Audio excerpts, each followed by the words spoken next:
Hey everybody, Chad Decker here. I got Kris Bennett here with me. We're coming live to you guys from Dubai. Very excited about this. We have some very special guests today and some very exciting topics to talk about. I think it's something very interesting. I know Kris and I have spent a lot of time just kind of going over these things on a very low level, and we decided we needed to talk to some experts. So wanted to invite Wes and Grant onto the show and have them answer some questions from you guys in the audience, and also some questions we had, and just kind of chat everything blockchain and crypto and kind of head from there. So how you guys doing, Grant and Wes? How's it going? Good, thanks. Good. Thank you for having us.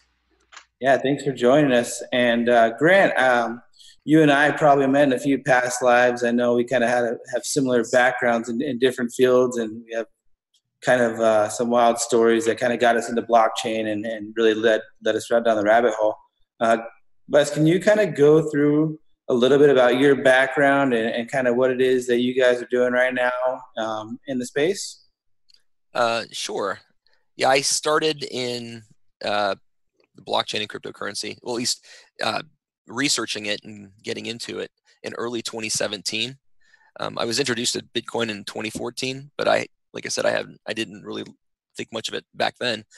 Early 2017, I got into it, started researching it, and made the, come to the realization that I thought this technology was revolutionary, can change a lot of things. My background is primarily in the title insurance industry. I'm an attorney. Like I said, I got the blockchain and cryptocurrency bug after I learned about Bitcoin and this technology, and kind of melded it into my practice, which is mostly real estate, title insurance related, regulatory compliance, and that's essentially me. Yeah. How big of an effect do you see this having, without going too far into the details and the weeds right now? We'll get into it later, but obviously, I mean, title and real estate. Do you see it having a big effect in that industry? I do, but I think it's gonna take some time. I think here in the States we have a very robust, financial system, real estate system in place currently, and having to kind of, repipe the entire system with the technology is going to take time because of a lot of the laws and regulations in place, either from the state or federal level. But that's just my opinion. Yeah, no, I agree. I think it's a good assessment. And we also have Grant on the call as well. So Grant, can you go through a little bit of your background and how you got into the blockchain bug? Yeah, definitely, Chad. Thanks. I started practicing law I graduated from law school in 1998. I've got about 15 years of litigation experience doing primarily civil and commercial litigation. I'm licensed to practice in Illinois. That's where I'm based, a couple hours outside of Chicago. I started getting into get an interest in blockchain, cryptocurrency, crypto in particular, back in 2013. That's when I bought my first Bitcoin, just sort of novice investing. I got out actually with Mt. Gox and Silk Road and all that stuff going on. That was too much for me. Looking back, I wish I hadn't have done that. But what I kind of see now is, I think just like Wes, is 2017 when I became sort of reintroduced to it. And I saw what was going on with ICOs, and given my background, because I did have some of an intellectual property background from some of the other work I've done, and I decided that it made sense to sort of link those two up with my background with cryptocurrency, knowing about it and researching it, coupled with the training and experience I had. It made sense for me to see if I could help offer my services to a lot of the startups, especially things dealing with all the legal issues surrounding like securities law, Howey test, all that kind of thing. It made sense, I figured, to sort of help out as I could, and it just sort of took off from there, and that's pretty much what I've been doing ever since. Awesome. And what's your current focus right now? You have a full-time practice in the blockchain arena? Yeah, basically. I mean, I do have a few other clients from previously that I still help now and then that are not connected to that industry, but all the new work I'm doing, and I'd say probably at least 80% of my practice now is dedicated exclusively to crypto or blockchain related startups. Awesome. Without probably not being able to divulge too many details, but who are some of your like typical clients now Do you have a variety of different clients? Is it usually startups? I mean, yeah, definitely. No, it's pretty wide ranging. Initially, it was founders of startups. I still represent probably the majority of my client base is startup founders and team members that some of them did ICOs, some of them did free COs, airdrop type things. Some of them are exploring security token offerings. Those I'm working with a few right now that are doing that. I also represent individuals who, in people who invested in crypto. I don't actually engage in much litigation practice now, although that's there if I need it. But with all of the things that happened with ICOs last year, there's a chance that I might be getting back into that, but that's not really my focus right now. And I'd honestly prefer if I could avoid doing that because I enjoy the transactional work and helping clients that are trying to build stuff basically. But it's pretty much, that. And then individuals and then also some investors I work with. And then also side projects too. I think you mentioned like Wes and I are doing the CryptoLaw Podcast. So we're trying to sort of contribute to the ecosystem, to the space with educational resources and doing what we can in that regard. Okay, that's awesome. Wes, can you tell us a little bit about the CryptoLaw Podcast real quick? Not to make it a sales pitch here, but I think it's definitely a great resource for folks out there. No, Tell sure. us a little bit about what it is, what you guys are doing, and kind of the focus of it, and where they can find you guys. Sure. As Grant mentioned, he and I host. Well, we have various hosts. We started in, I think it was September of 2018, thereabouts. That's right. Yeah, it was kind of born out of another Telegram group that Grant and another one of our colleagues, Roxana Nasoy, had started, and just bringing in other attorneys who were interested in the legal aspect of this technology. So, and we got a diverse group inside that Telegram group, and then a few of us had this idea of starting a podcast. So we kind of splintered off of that, we forked off of that other group, this CryptoLaw Podcast, and we loved talking about the technology and the legal implications regarding it, and a few of us got together and it came about. So we have I don't know, how many episodes do we have now, Grant? I think we have at least 11 now. Various topics. We cover tax implications. We cover ICOs. We cover real estate aspects in blockchain. We cover international law. Like I said, various topics. It's kind of across the board. Awesome. And I imagine it's probably just the podcast store where they can find you in any Apple iTunes like that. Yeah. No, absolutely. The CryptoLawPodcast.com, I think is our website, and you can find us there. And yeah. Awesome. So let's jump into it a little bit. And you brought up ICOs. It's been a very interesting topic, to say the least, in the blockchain industry and within the community and even outside of the community. I think the intentions are, for a lot of folks, I think pure and good, and I think there's some folks that probably can't say the same about. But what are Wes? Can I kind of start with you and give me your thoughts on kind of the last couple of years, what happened, and kind of what we're left with right now, and before we get into the future here. Sure. Well, like as I mentioned before, I got into the space in early 2017. So just as Grant mentioned, there was a lot of companies out there, blockchain-based companies, raising money through this thing called a token offering.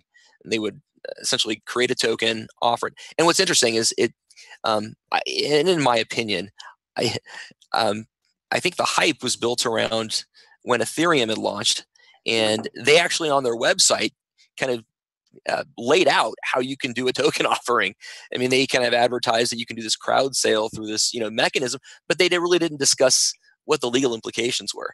So I think you had a lot of these companies building these tokens, and some of them may or may not have had projects. I mean, they drafted a white paper, kind of developed the model that Satoshi did, with the white paper and everything, and this kind of how this spawned.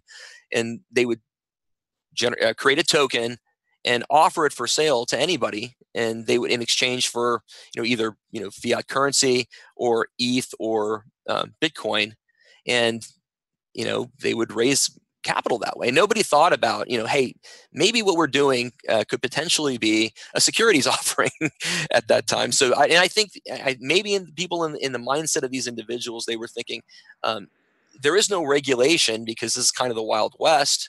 Nobody's probably looking at us, but unfortunately, there were people looking at these things, and numerous regulators, because during or in and around that time, the classification was kind of ambiguous of how these things should be classified.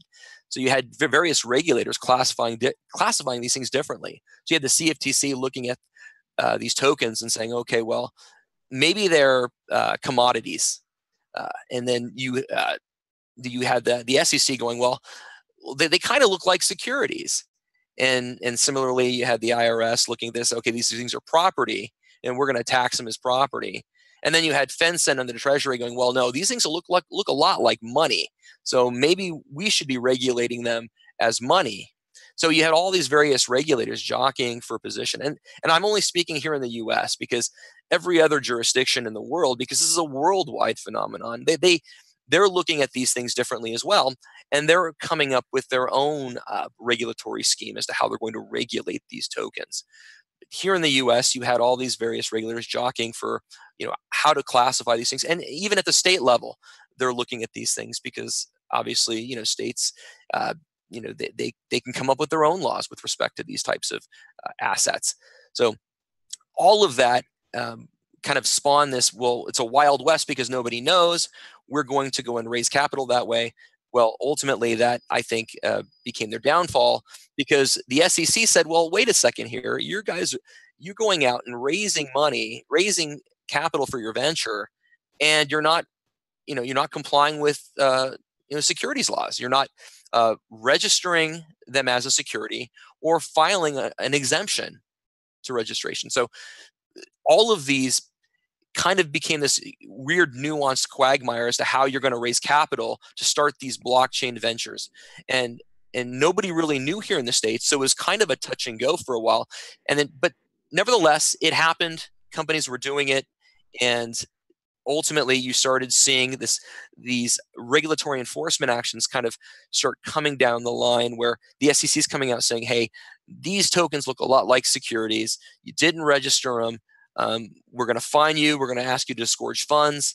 And a lot of these, and a lot of them were straight out scams. I had even people contacting me through the internet saying, hey, I want to create this token and I want to sell it. And I go, well, okay, what's your token model?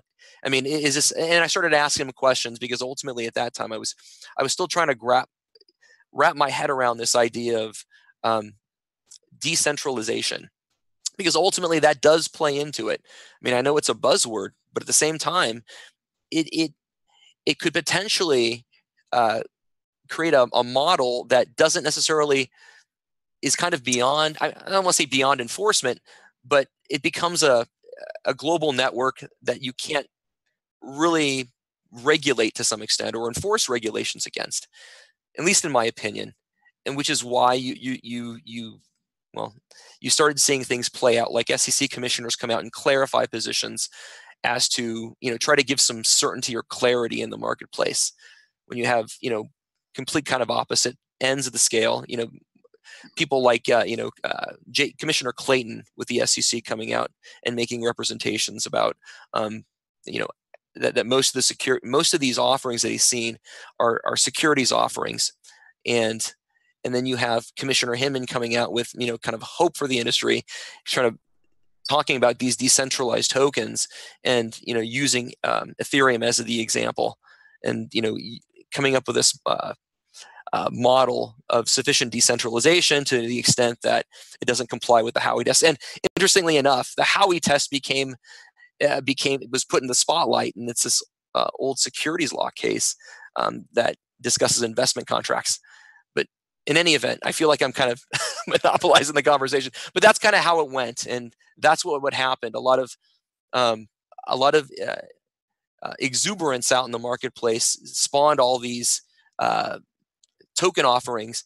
And ultimately, here in the US, it's tamed down a little bit because of the fact that the SEC's kind of been very aggressive on that front. So that's my point as far as ACOs goes. There's a lot more involved, and Grant can obviously talk about some of this as well. Hey, guys, I'm just curious for some of those who are maybe new or haven't heard of the Howey test before. Maybe you could just give us a quick 30-second overview. What is that? And, how does the Howey test define what a security is? Do you want me to take that, Wes? Yes, please. All right, sure. Yeah. Under the securities law, the Securities Act of 1933, there's a big long list of items that qualify as securities, and they include things that most people are familiar with, like stocks, bonds, notes, things of that nature. And the way that the Howey test comes into play is if there's something that is not on that list, there's one item called an investment contract, which is sort of the fallback provision. Like if nothing really fits any of those other categories, then you look at the investment contract. And the Howey test comes from a case, SEC versus DH Howey or DL Howey, that was from 1946, I believe. And that was the question. How does something qualify as an investment contract? And the test that they came up with was an investment of money in a common enterprise with an expectation of profits to be generated solely by the efforts of others. Those are sort of the four different elements. And that became, as Wes pointed out, that sort of became all that anyone talked about. It was interesting that nobody, and it's good that you pointed that out too, Kris, because it's rare that anyone talks about why you use the Howey test. Everyone just assumed that you did. And all manner of ways to test that came out, including that spreadsheet where you do the little, I'm sure you guys have seen that. Yes. Number that tells you whether or not you have security. So yes. Securities law by click. So that's not really the right way to do it. One other thing that I think is worth mentioning is that in this space, especially, and people in technology, it's understandable. They like clear definitions of things. And unfortunately, securities is just not one of those areas of law where you're going to find clear definitions, at least so far. And some jurisdictions are trying to change that, both inside the U.S., like with efforts in Wyoming and so forth, but also in other countries. Awesome. Yeah, thank you for that.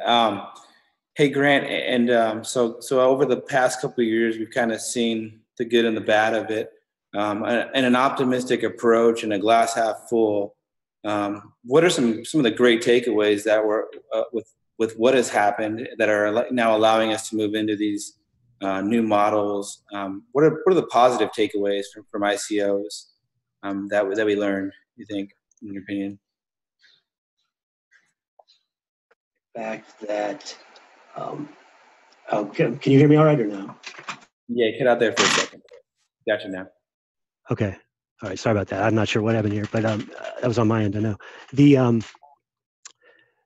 good takeaways are that I think it really focused the discussion on, or the thing about ICOs really that was a problem, in my opinion, was that all of the focus was on the fundraising as opposed to what people were actually building.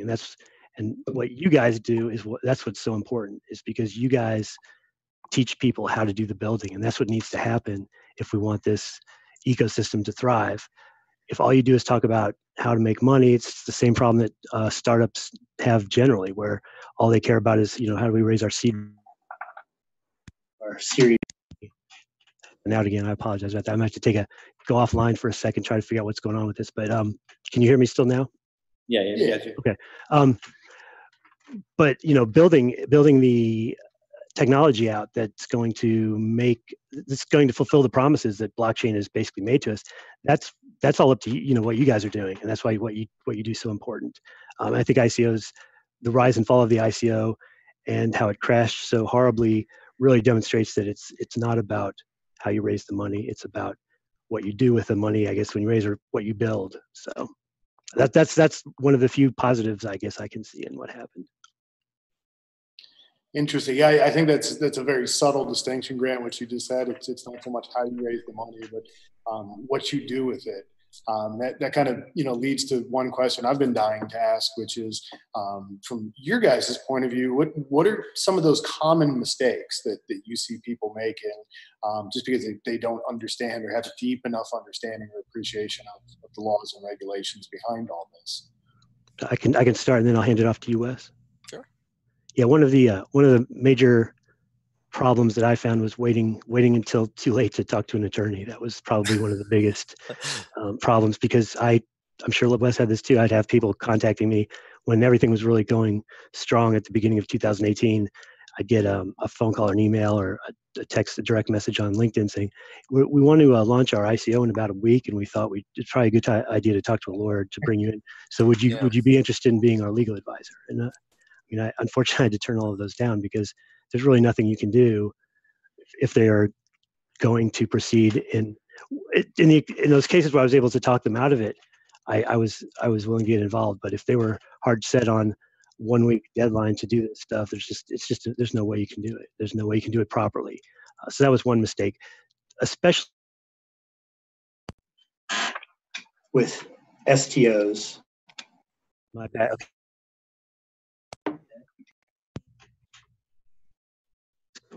All right. With STOs, it's even more important that you talk to an attorney as soon as possible, because there are so many. Once you say that you're going to be a security, things get a lot trickier, and there are a lot more rules that you have to follow. So it's very important to talk to an attorney as early as possible. And I'll hand it off to Wes now. No, I would agree with you, because. And what's interesting is there's a lot of these blockchain businesses that don't really consider that, you can't necessarily, you run it as a traditional organization, but at the same time, you have to consider the implications of what you're doing with respect to either the raising of money or even paying your employees in tokens, which, interestingly enough, some of these advisors are taking projects where they're accepting token payments, and there are tax implications around that you have to consider. And even as a merchant accepting cryptocurrencies, you have to consider the implications there as well, because you may be potentially holding on to assets, and there'd be value fluctuations there as well. You have to consider whether or not you're going to convert them into fiat currency. So a lot of these nuanced issues, paying employees and then accepting cryptocurrencies in the way of payment, you have to consider all the implications, and you have to actually think of and here's the thing: I can't purport to be and to be honest with you, I even hate the term using expert, because I think this space is so new and so in flux. It's hard to kind of really be an expert at it. Listen, I'm enthusiastic about the technology, and I know what I know about it because I've researched it and I've applied it to what I currently do. But I can't purport to be knowledgeable at all aspects of this, particularly tax implications. And I know there are other people that, Grant and I, associate with, who do know those issues.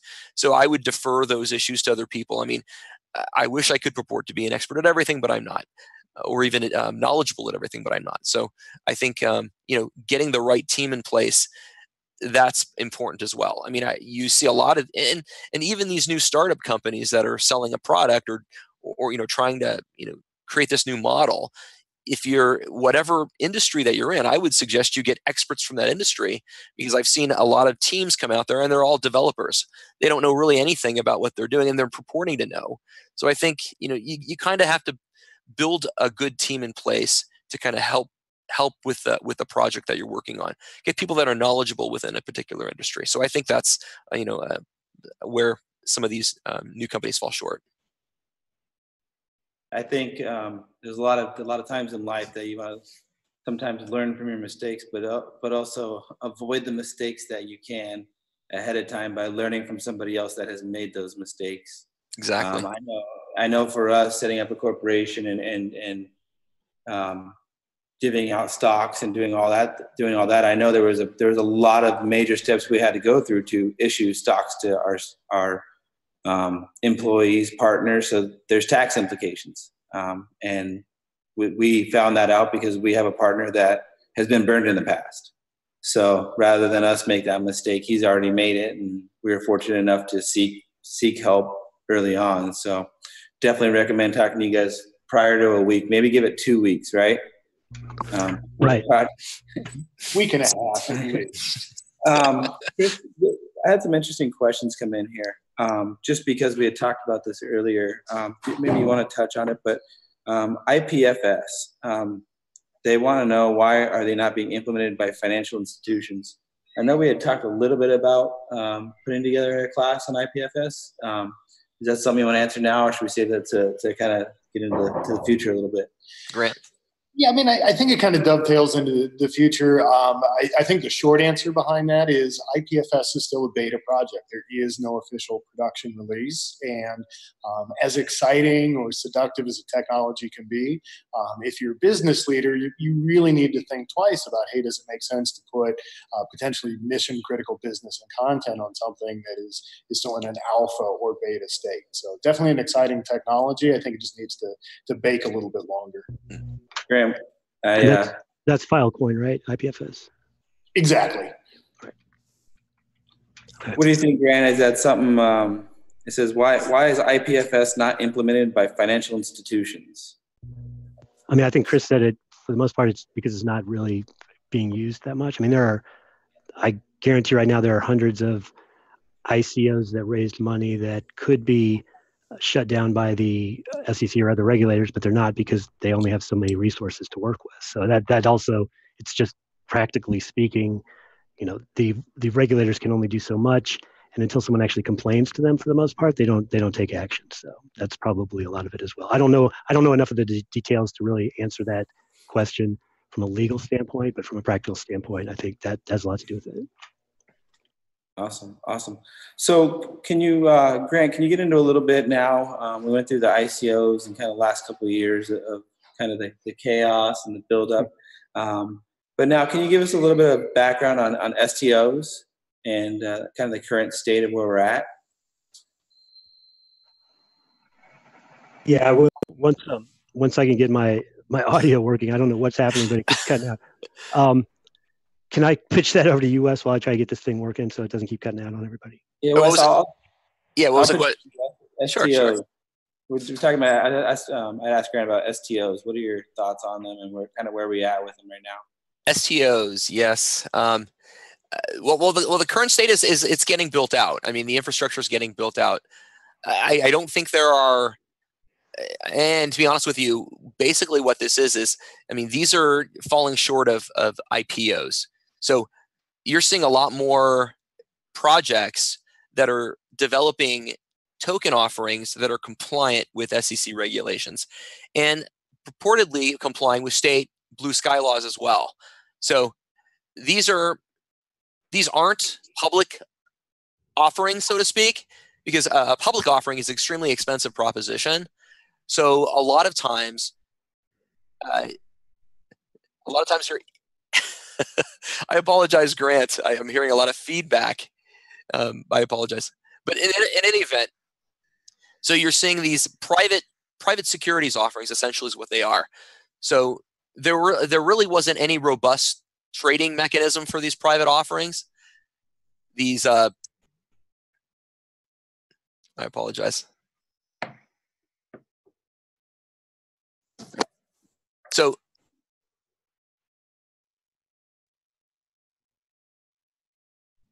hey, you guys, I apologize. No problem. Are you guys still there? Are you still there? Yeah. Is it? I apologize. Technical difficulties. Yeah, no problem. Part of doing a live show. All this stuff works great till you go live. I know, right? Exactly. The curse of technology. Right. Okay, I'm not hearing the feedback anymore. Well, good. So basically, yeah. So what these are private offerings, essentially. And you've seen this a lot too. I mean, there's complaints about it because ultimately, in the crypto world, everybody should have access to this, right? I mean, when it first started out, you had private wallet providers, then you had these centralized wallet providers like Coinbase that were listing, and then they were functioning as an exchange as well. So they would list tokens, but mostly they were listing the ones that they knew for certain weren't securities, and those ones were obviously Bitcoin and Ether and then you had Litecoin, and then you had Bitcoin Cash then came about, was a fork of Bitcoin. So you had all these other various coins that weren't arguably securities being listed on these exchanges.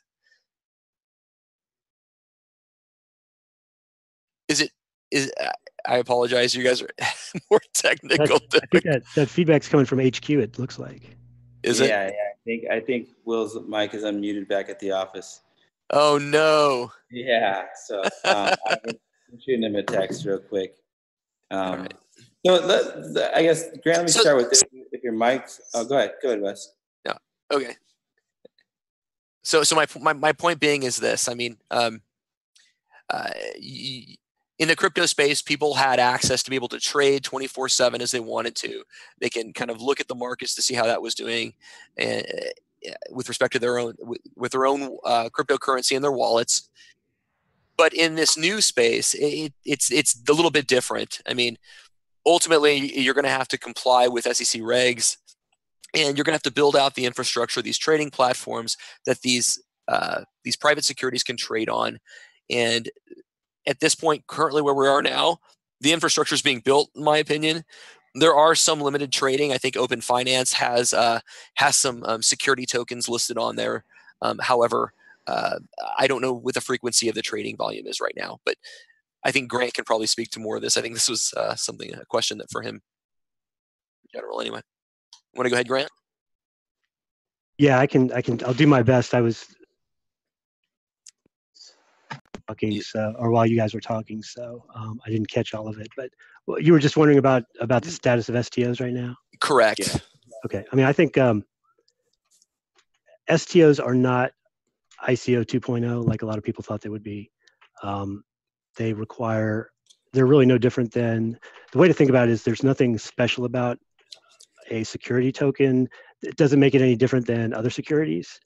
And it also does not have the liquidity that was present with tokens that were issued via an ICO. And a lot of people, unfortunately, the security token offering industry, the digital security industry, sort of put out a narrative, and they continue to put out a narrative that security tokens are liquid. That's not really true. I mean, certainly not compared to what happened with ICOs and most tokens that are trading now from that era. But even, I mean, compared to, theoretically, they will have more liquidity than private securities that are currently. At some point, all securities will be in some sort of tokenized form. No, so, and the publicly traded ones, especially, there are a lot of people who are far more expert in that area, that side of things, because I usually just deal with private offerings, exempt offerings under like Regulation D and so forth. But on the public side, there's a lot of investment being made into testing, building out the technology there. So again, to throw it back to you guys with Blockchain Trading Alliance, that's definitely the intersection of finance, obviously on the crypto side. But my guess is there's going to be a lot of interest in people who have the technical expertise to build out the public securities technological framework and backbone to trade those, because that's going to be, considering the frequency with which things are traded on the public stock markets now, and the speed at which blockchain technology currently works, there's going to be a lot of need for just people to build that stuff out so it actually can function properly. Yeah. But you're also going to see, Grant, I mean, even on the private side, you're going to see at some point, I would think, a lot of these offerings under the Jobs Act, like the Reg A pluses and things of that nature, although there haven't been any SEC approved ones yet, but I can imagine that they're going to open that up as well. I think Start Engine, actually, they got theirs, the back and forth between them and the SEC finally got resolved. Is that right? Okay. Yeah, that was just in the past few weeks, I believe. Oh, very nice. Well, there you go. So you're going to see the floodgates open. Maybe. That leads me into my next question for you guys is, what tools are people currently using right now? Is there anything that I guess you could say is the primary vehicle right now for a company that wants to do any kind of tokenization or offering like this? What's really big now, I'm sure you've seen, is and I have pretty strong opinions on this, but the initial exchange offering, the IEOs, those are Yes. very seem to be very popular right now. And the biggest problem I have with those is it's just trying to extend the ICO era for a little bit longer. It doesn't change any of the fundamental issues, which is nobody cares about the project, and it's all, will the token go up or down? And by just moving that directly then to the exchange and not even doing the ICO style fundraise, or at least there was a, people were maybe at least pretending like they were raising money like a regular startup. Now it's like, that's all just thrown out the window. Let's just get, the question is, are those going to be good investments? And I can't see them being, you've got a few that are going to pop up here and there with the hype that happened with ICOs too, but for any serious investor, it just seems like something to stay away from. And I guess one thing that we should qualify, I don't think we've said it at all during this live stream, is that nothing that we're talking about here is Thank you. legal advice or should be taken as legal advice or financial advice. We're just talking about things generally. We're not talking about any specific projects. And if anyone does have any questions, they should talk to an attorney or a financial professional about their specific situation. They should not use anything that we're talking about as guidance as to how to do stuff. No, I appreciate that. Thank you. Yeah, absolutely. Wes, can you go through a little bit and explain exactly what the initial exchange offering is, or just briefly, so for anybody that doesn't know? Yeah, Grant actually did it. Rather than the project issuing the tokens themselves, what they do is they go to the exchange, they list them on the exchange, and the exchange essentially creates the market for them. They're the ones who are listing the token and then selling the tokens as if it were an offering. So it's the ICO, but extended, as Grant mentioned, to the exchanges rather than the actual issuers. Okay, great. Well, thanks for that. And then, so I got a good question coming in here. Talking about circular supply chain, what are the best enablements of the blockchain industry from digital security, transparency, traceability of identities? So with idea, I think it's dealing with supply chain here from a digital security perspective for traceability and then also identity. Any thoughts on that from you guys? I'm going to have to. One of my clients is actually actively involved in supply chain, so I think I'd be conflicted if I answered it. So I'll let Wes. Oh my gosh! Yeah, thanks. I think the technology is still new there too. I mean, I think there are projects, from what I understand, just from my own research. I don't represent any companies that deal with digital identity, but ultimately that's kind of where we're going anyway. I think, from the perspective of, I mean, I can only liken it to or bring it into the real estate space. I mean, if we're going to be placing land records on a blockchain, or if we're going to transfer title to real estate or any other asset through the blockchain, you have the establishment of an identity, through digital means, I think would be important. So to the extent that that it marries into what I do with respect to working in the blockchain space when it comes to land title registry, things of that nature, I think it's important. I think that's where the technology is going. So at some point, that may replace the need for a notary. That's all I can comment, really. I have an interesting perspective or thought here. In the European Union with the GDPR, land title records, and I know in the States, I can't speak for really any European Union country, but I know it's public record who owns what, and your name is stored on a public record. Do you have any idea, Wes, on land titles in any European country? Are they public record, first of all, and then how will that affect GDPR? And then and we had this discussion about some of the blockchain stuff we're trying to do. Like if you're putting public records onto a blockchain and you can't purge that data, then it's not GDPR compliant. So sorry, I put like 8 questions there for you. That's all right. I mean, I can't necessarily speak to other countries as far as their, what they make public record.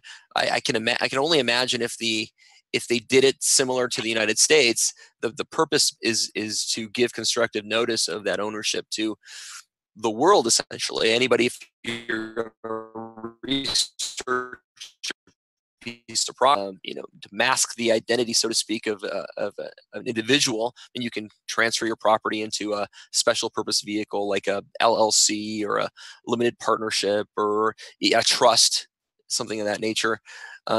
If that's what you so choose, if you wanted to kind of remain anonymous, from the world that's actually researching the records, but that's the purpose. I mean, I could only assume that they would have the same system.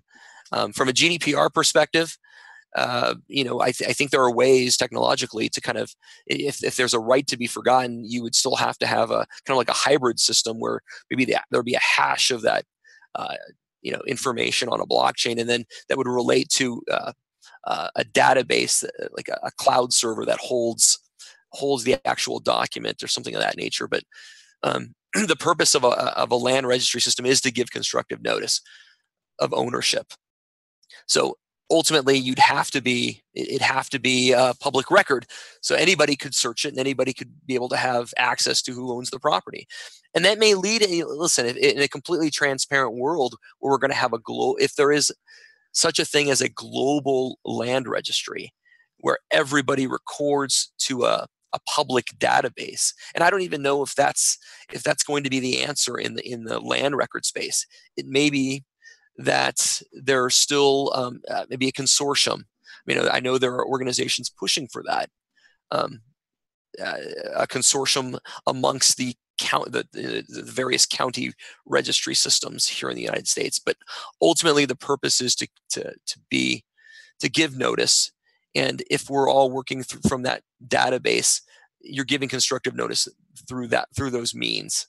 So you'd have to have transparency. I think that's a little bit in conflict. I mean, you're dealing with governmental agencies anyway that hold these records, and they're the ones who maintain the records. So, I mean, they're the central repository essentially of who maintains those records.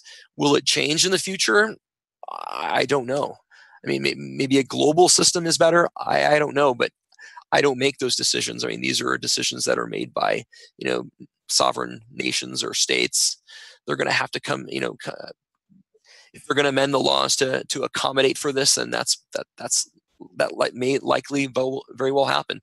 I don't know at this point. I mean, that's kind of a future thing that we'll have to consider. And that's what they should be considering before jumping headfirst into something like, hey, let's put land records on a blockchain. They got to consider the long-term implications of how this thing's going to play out and how it should work out.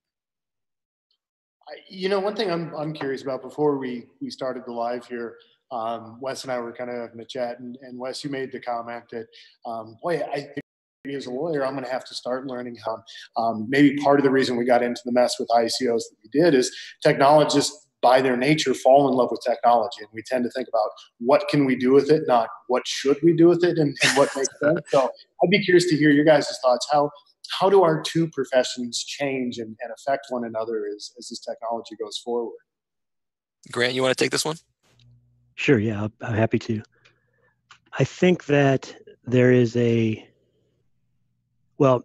first of all, as far as technologists getting in trouble with ICOs, I think the major issue there is, and trust me, I get this, nobody really likes to talk to attorneys. I totally get this. I'm an attorney and I don't really like to talk to them either. Wes is one of the exceptions.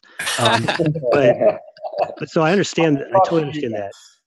But I do believe, I've always felt, I have a little bit of a technical background. I was a computer science minor in undergrad many, many, many years ago. And I don't know if anyone actually uses any of the programming languages anymore that I learned, but still I've always felt that there was a connection between codes, official codes of statutes, for instance, like Securities Act of 1933 or any other examples that in a way they're sort of, they're built.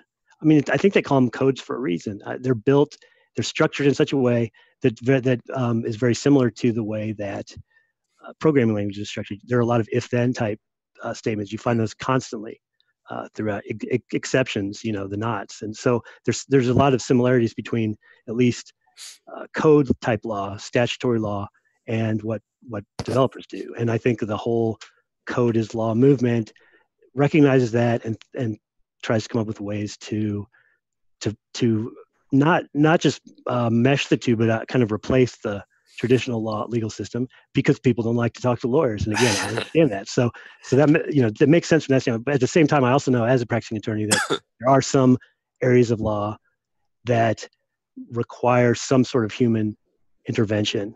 And I know there are some people who are going to disagree with that, and that's fine, but that's the way I feel about it. And I don't know if you'll ever be able to program a system to do the law in the way that people actually want it done. I think this is what it really boils down to, because everybody likes to have you get pulled over by the cop, you tell your sob story, and you might get away without a ticket. And if you go with code as law, that's never going to happen again. I mean, no, it's very rigid. Right. Like in China, I mean, people don't go faster than the speed limit because there are cameras everywhere, and they don't have cops pulling people over unless I guess there's a danger, but people just get tickets automatically. Everything's electronic, the payment system. So think about that in the future. If you go over, 1 mile over the speed limit, you'll automatically get a ticket. It'll show up on the blockchain, and you'll have it deducted from your wallet. I mean, that's what code as law ultimately results in. And most people I know don't like that, that to happen, but that is what happened. I mean, you either follow the law or you don't. And if you don't, you're going to get penalized. No ifs, ands, or buts about it. So sorry, that's going off on a tangent, but that's sort of, but I think it's super important that we work together to make sure that, that the technology is done properly from a legal perspective, but also there are lots of things that attorneys can learn about the law and ways to fix it that I think technologists can also bring to the table. So there's definitely a lot of room for discussion and growth there on both sides.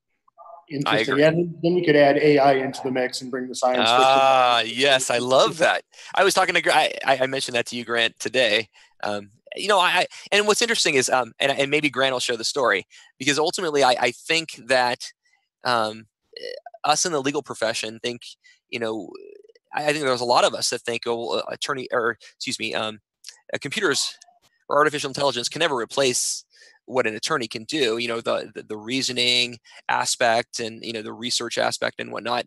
But Grant has an interesting story. He took part in an experiment. Grant, do you want to share that involved artificial intelligence? I think it was.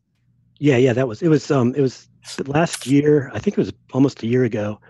It was reported in some of the tech journals and law journals, but it was a company I think called Law Geeks. And what they do is they use artificial intelligence based systems to make more of the redundant tasks that lawyers do, so that lawyers don't have to do them anymore, basically. And but it got pretty. It's getting much more sophisticated. And what this particular experiment was is it pitted about a dozen lawyers who had intellectual property backgrounds, especially familiar with non-disclosure agreements, NDAs, and it had programmed AI through machine learning to identify the specific issues that appear in a series of NDAs.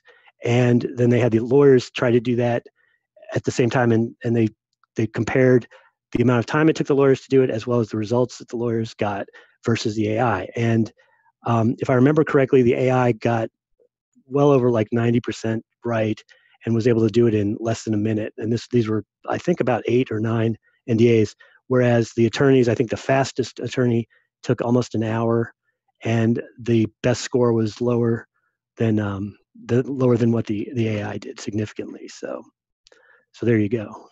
So there's definitely there. That just shows that there are clearly things that can be done better and certainly faster, and I think and better by systems. But back to my other point, I still think you need humans. You have humans for some of it, the equity side. Well, if anything, it would complement an attorney's practice having some of this technology. So I think a little bit of both would definitely help the attorney. Any leg up an attorney could get would be amazing. But right now, I don't think we're there, and I think there needs to be a collaboration amongst these various practices in this new paradigm that we're moving into. Absolutely. Can I make one more comment on that too? This sort of gets into the bigger picture. Disintermediation is a popular buzzword amongst communities, and right now the focus is on disintermediating bankers and lawyers because nobody really likes bankers and lawyers that much, and that makes it. But the problem is disintermediation doesn't stop there. the middleman, everybody is a middleman. Every human being is a middleman to multiple relationships. So to the extent that you continue to eliminate the middleman, people are going to lose jobs. That's just a fact we have to accept, and we need to think ahead, because that is going to happen no matter what. So let's think ahead about how do we address that when it does. So I just think that's something that's kind of missed in the conversation. But well, you heard it here first, folks. No jobs in the future. No room getting out of a speeding ticket, or really an AI controlling the justice system. The blockchain's awesome. So I love blockchain. Yeah, there's going to be lots of new opportunities opened up, but and just building on kind of the human interaction and the human intuition, even with your use case you were speaking about. I don't know if you guys have seen. I'd strongly recommend it. There's a documentary on Netflix called Go, and it's about the game of Go, the board game, or it's a chess style game. Yeah. And they have an AI machine that's competing against the best Go players in the world. And the Go players in the beginning of it feel like their human intuition will outmatch the AI machine. And as they continue to play the AI machine, they get destroyed worse and worse each game. And they start to realize like that these machines, they don't need the human intuition. And I think the machine won every single game at like 15 against the best players in the world. So anyways, it's called Go. I check it out on Netflix. It's a pretty cool human story. You saw in the beginning the humans that created the AI machine really rooting for the AI to beat the human. And then by the second or third game, the company that had created the AI machine was almost rooting against it and was like heartbroken that the human was losing to this machine they had created. So anyways, cool little Netflix thing to check out. Sorry to get off topic there. Just a little plug there. Hey Wes, so we talked about the STOs and kind of a little bit about the future, but can you give me like a 5-10 year outlook on where you think we're headed, both with offerings and some of the tools that are out there as well as regulation? Yeah, I think STOs are gonna be the big thing. I think, i.e., the initial exchange offerings are likely going to fizzle out at some point. But I think the STOs are going to be one of the bigger things that are going to play out here in the United States. In other countries, I can't speak for other countries. They're going to have their own token models. And they're going to have their own regulations. I think you're going to see from a regulatory standpoint, I think, and you're seeing it as we speak. I mean, at the federal level, I mean, we have a token taxonomy act that's been proposed in legislation. I don't know where that's going to go. There's a lot of opposition to that, just by the way it's just by the language within the prospective law. But I think you're going to still see a lot more states getting involved and looking to pass legislation as well, with respect to a lot of these digital securities and tokens in general. Wyoming is doing a lot with it, with passing a favorable legislation. A lot of the other states are trying to adopt what Wyoming is doing.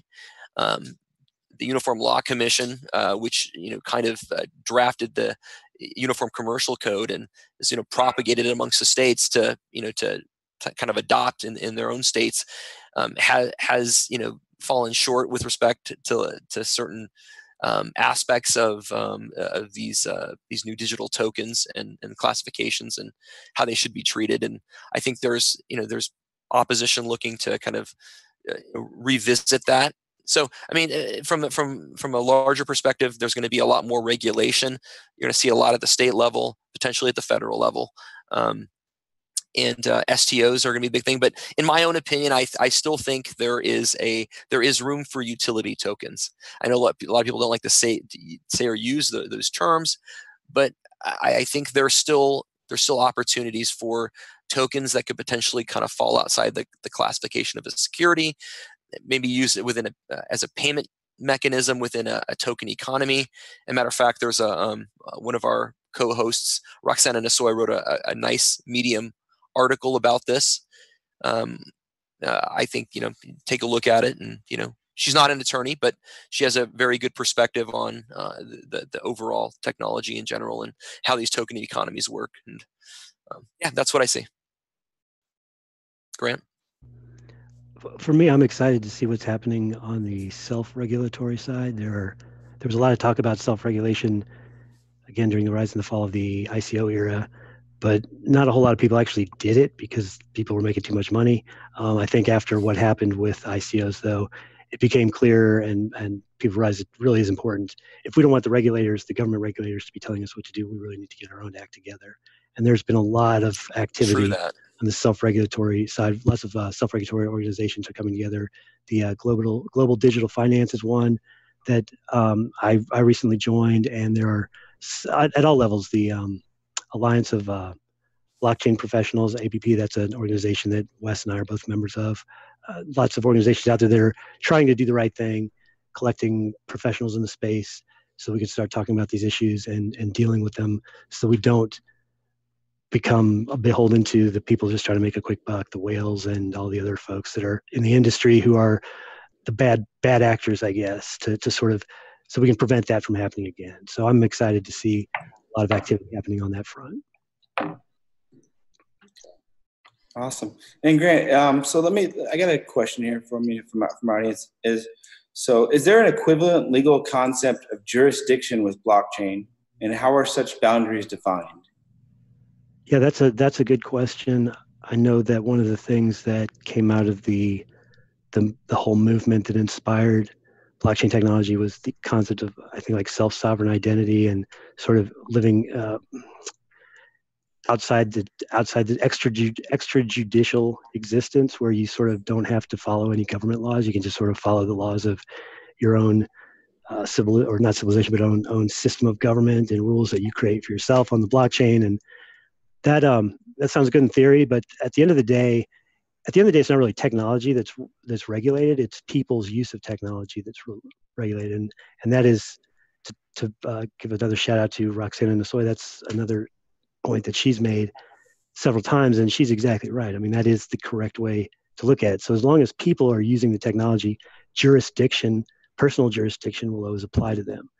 If you are a citizen of the U.S., then you have to deal with U.S. laws whether you like it or not. You have to pay taxes whether you like it or not. If you don't want to pay taxes to the U.S. government, you'll have to move somewhere else, but obviously you're going to have to deal with whatever regulatory and legal system exists there. So I think the other thing too is, so the answer is yes, jurisdiction does exist.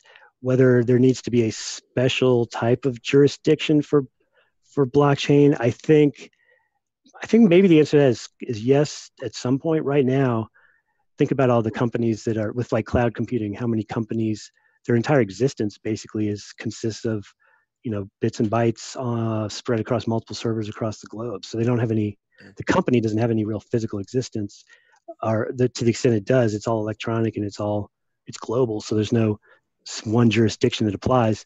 And that's sort of I think the theory that's behind blockchain sort of being extrajudicial. But again, it's already happening, but people still get in trouble if they try to sell something on Amazon and use someone else's patent or copyright or violate it. So I don't think the jurisdictional laws necessarily have to change for that. However, once you start getting into the AI and the sci-fi stuff, and you start creating DAOs that create their own DAOs and those start doing stuff, once you start getting that separate, then the idea of jurisdiction does kind of disappear. And, I have different thoughts on that.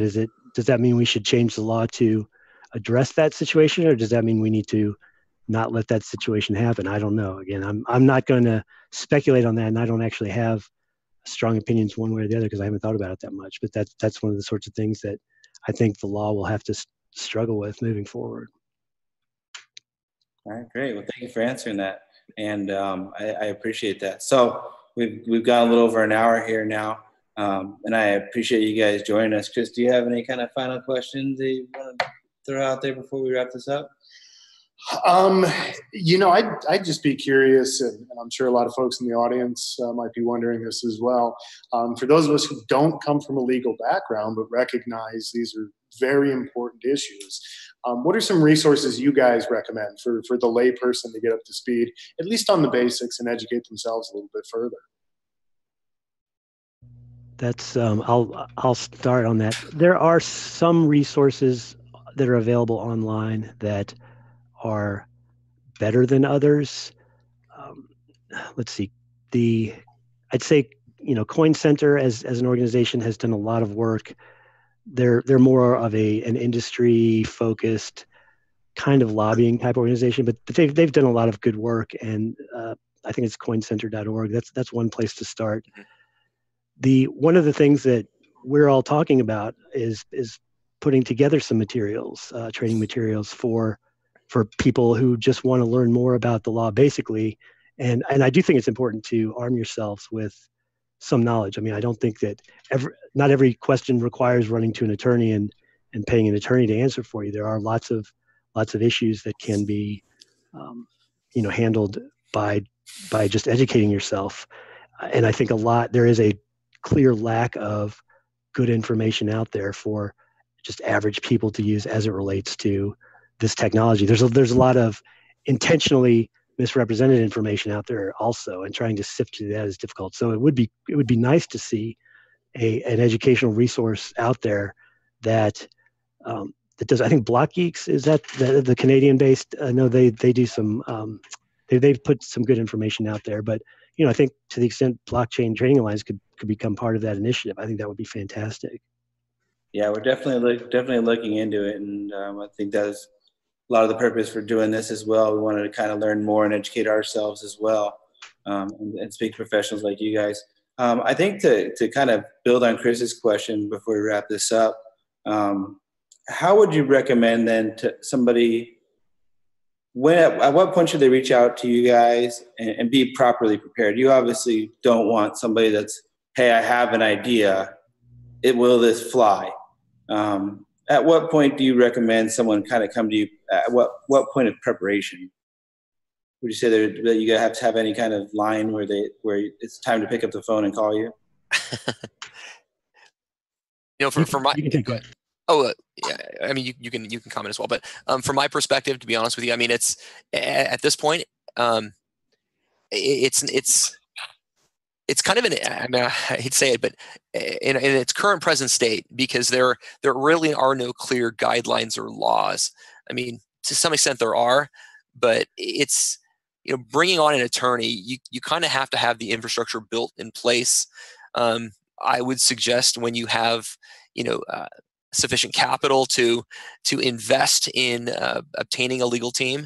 I mean, coming to somebody with an idea, coming to an attorney, if you're somebody new starting out to going to build a blockchain or cryptocurrency business, I would suggest have the capital in place already to hire the team that you need, particularly a legal team, even an attorney that knows what they're doing, to come on board. I mean, an idea just isn't going to cut it. I mean, it's an expensive proposition right now. I'm sure the fees will, as the market matures and this industry matures, I think you're going to start to see legal fees go down. But at this point, it's an extremely expensive proposition to get into this game, from my perspective.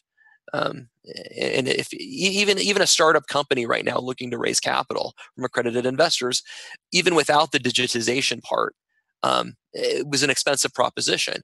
Adding in this new layer, this digital token, makes it even more expensive. So, I mean, I would suggest, if you have the capital to do so, and you're going down this venture, hire an attorney that knows what they're doing at the outset.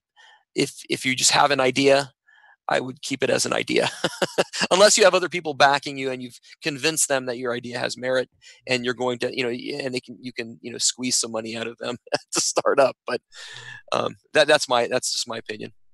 Yeah, I'll add to that. I agree. Here's the thing: is when people think about attorneys, especially when this industry was just starting out, it was all the giant mega firms, the big law that was doing most of the work, and startups do not have the capital to hire those attorneys that require 5-6-figure retainers just to take a look at what you're doing. That's just understandable. But there are a lot of attorneys out there who have the expertise and the knowledge to provide good advice, that are willing to work for smaller milestone-based type of work, or just keeping someone available so that when questions pop up, you can bounce them off. So I think trying to there are attorneys out there who are willing and able to do that. So trying to seek out those attorneys and find them is important, so that you can get at least some legal representation, some guidance early on, because the longer you wait to get that, the harder it is to fix if there's a problem, and a lot more expensive too. So yeah, absolutely.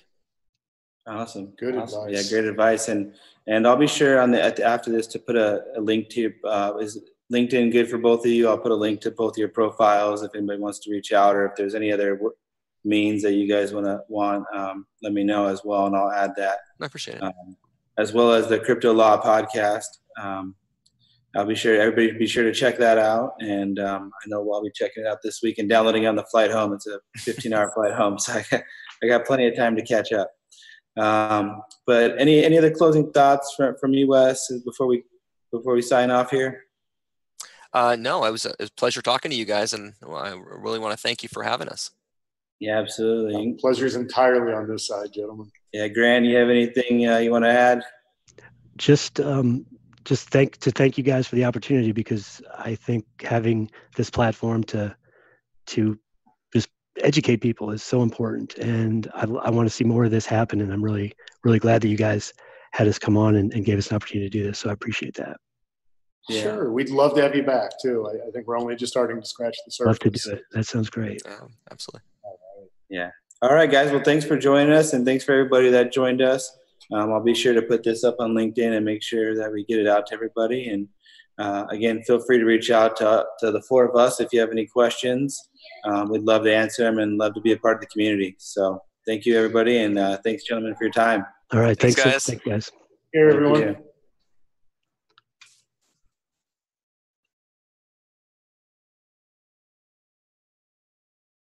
Just us?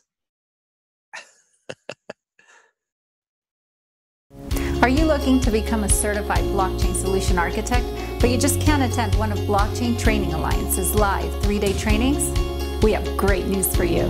Blockchain Solution Architect training is now available on demand.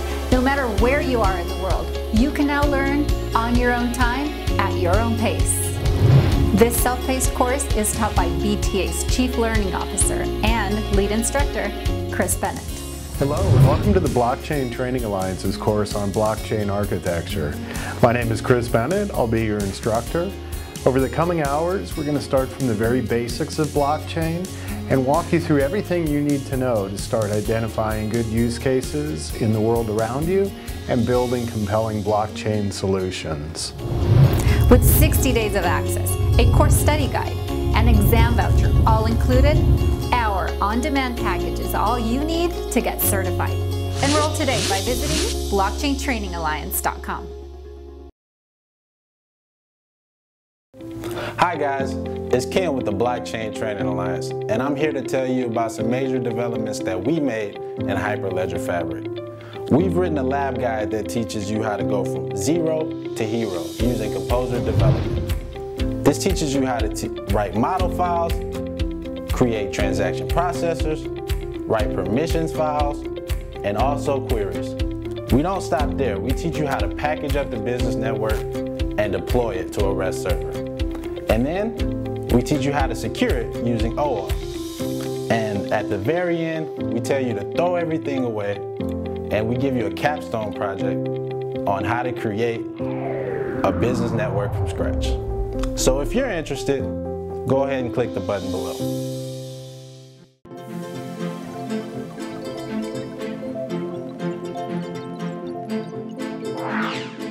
There's a new technology that has the power to revolutionize how you, businesses. When you hear about blockchain, you probably think of new, high emerging tech. You really don't. Let's start by understanding why we even need to have an identity on the blockchain. It's really important to have blending, but it's also important to be able to have share weighted. When a transaction is conducted, it's posted across tens of thousands of computers. Permissionless blockchains. We can talk about some of the differences and what each different type of platform. This allows blockchain to serve as a truly reliable storage of public records and transactions. We all carry the internet in our pocket. We can transfer money at the touch of a button. So now, in this exciting time in history, every kind of asset In traditional cybersecurity that we're all used to, we're very perimeter. Let's go ahead and define that. Let's talk about what blockchain is. And as we start to get involved in blockchain, one of the You interested in learning more about blockchain or becoming blockchain certified? That's where we come in. We are Blockchain Training Alliance, the global leader in blockchain training and certification. We offer training courses in a number of ways. Live in person, either on-site at your location, or at one of our classrooms worldwide. Live, virtually, via WebEx, or self-paced. If you are looking to verify and validate your knowledge, we have 4 certification exams that are proctored in person at more than 7,000 testing centers across the globe. We have one-day business foundation courses. And if that's not deep enough for you, we have a 3-day blockchain solution architect course. For developers, we have hands-on Ethereum and Hyperledger courses. Our training includes expert instructors, hands-on labs, real-world applications, a course book, an official study guide, and 1 free exam voucher. We have trained thousands of students worldwide and have professionals becoming certified every day. Visit Blockchain Training Alliance to learn more about our blockchain training and certification programs. With Blockchain Training Alliance. And welcome to our Hyperledger Fabric Composer Developer on Demand course. Data Science and Blockchain course from Blockchain Training Alliance. I'm Luciano Pesci and I'll be your instructor. Peter Thorstensen, and I'd like to welcome you to this course from Blockchain Training Alliance. We're here to study blockchain and healthcare. I'm Tommy Cooksey, and I will be your instructor through this training. You want to become an Ethereum blockchain developer? Welcome to the Blockchain Training Alliance's course on blockchain architecture. To understand the My name is basics Kris of Bennett. I'll be your instructor. Blockchain Business Fundamentals course from Blockchain Training Alliance. My name is Kris Bennett. Introduction to Blockchain Security course. I'll be your instructor today. My name is Howard Poston.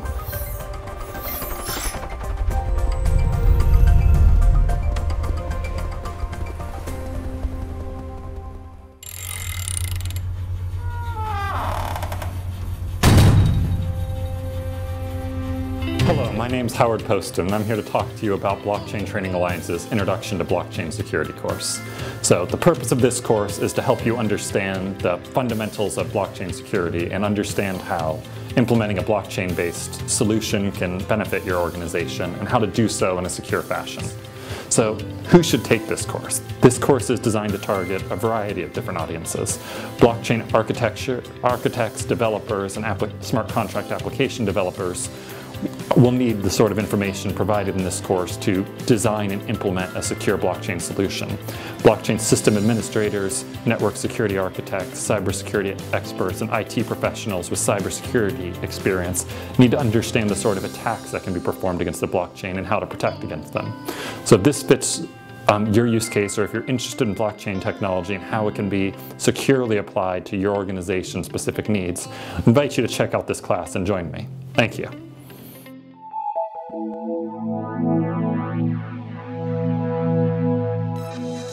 Hi, I'm Tommy Cooksey. In this course, we're going to be taking a look at healthcare in the blockchain industry. We're going to be looking at how the blockchain industry can face lots of different obstacles by utilizing the tools that are available within the blockchain toolbox. We're going to be looking at how lots of different problems with regulation and compliance can be addressed by using blockchain solutions. We'll be looking at things like GDPR compliance, HIPAA regulations, 21 CFR Part 11 compliance, and USDCA compliance. We'll be looking at Web 3.0 technologies such as IoT, AI, and how those technologies along with blockchain and smart contracts can help to provide solutions for an entire well-rounded healthcare environment.